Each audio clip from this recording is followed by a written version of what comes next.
Welcome back to the channel. Ever notice that one massive piece of steel resting on the deck, often near the bow, that looks exactly like the main anchors, but it's just sitting there?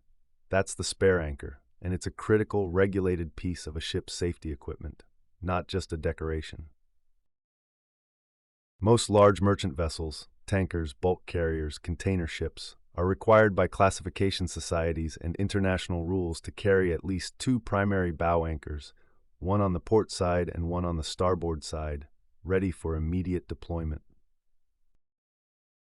But ships also need a reliable backup. This is where the spare comes in.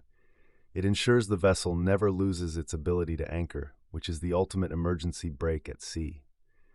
The spare anchor is typically identical in weight and design to the two main working anchors.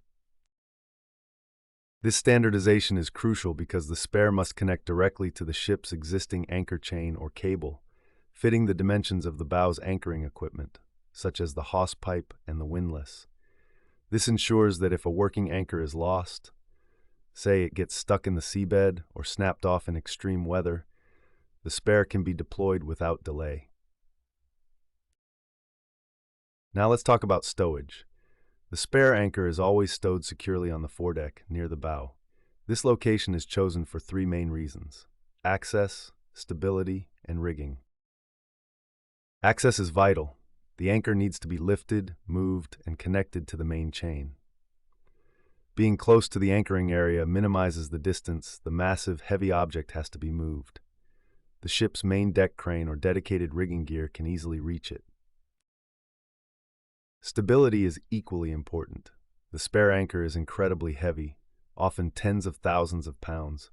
Stowing this concentrated weight low down and far forward improves the ship's trim and stability, making it less likely to affect handling. Rigging dictates the securement method. The anchor is never just placed on the deck. It is secured using heavy-duty steel lashing gear, including chain binders and specially designed stoppers, which tie it down to dedicated lashing points. These lashings are designed to withstand the most severe sea conditions without failing, ensuring the spare anchor doesn't break free and become a deadly, uncontrolled weight on deck. While a spare anchor is rarely used, the ability to deploy it rapidly is a matter of safety and environmental protection. Losing the ability to anchor can lead to groundings, collisions, and catastrophic spills. The spare anchor is the ultimate insurance policy, ready to be rigged and dropped when the primary systems fail, silently reminding the crew that redundancy is the name of the game at sea. If you found this video helpful, please give us a thumbs up, hit the notification bell, comment, like, share, and subscribe for more maritime insights. Thank you.